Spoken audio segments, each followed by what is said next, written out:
Haleluya, apa kabar? Senang kembali menyapa saudara. Saya berharap saudara dalam keadaan baik, dalam keadaan sehat, senang, penuh dengan sukacita. Nah, hari ini saya mau membaca bagian firman Tuhan yang terdapat di dalam Alkitab kita di Perjanjian Baru.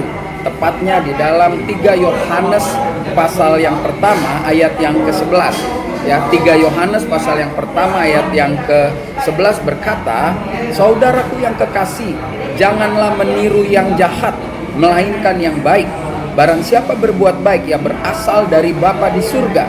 Tetapi barang siapa berbuat jahat, ia tidak pernah melihat Bapa di surga." Nah, dari bagian firman Tuhan ini dengan sangat sederhana, saudara dan saya diingatkan untuk terus melakukan hal-hal yang baik. Alkitab berkata kalau kita melakukan yang baik itu berasal dari Bapa kita di surga.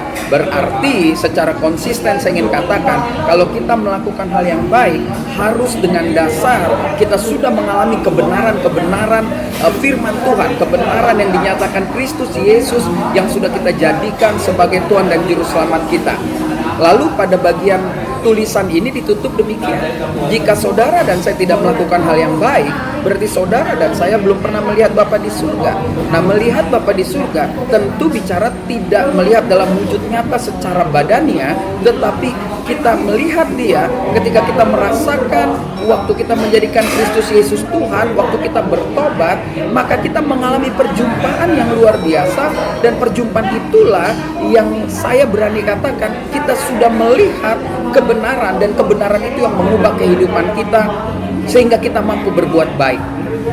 Biarlah ini menjadi perenungan bagi saudara dan saya. Terus kerjakan keselamatan kita, terus lakukan kebaikan dengan dasar karena kebenaran firman Tuhan telah mengubah kehidupan kita. Jangan pernah ragu, jangan pernah takut.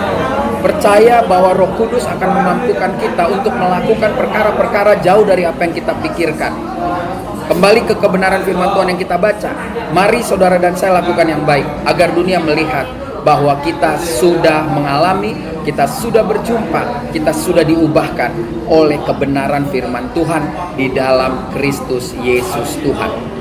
Saya Pendeta Rio Panggabean di 2 menit aja. Tuhan Yesus memberkati.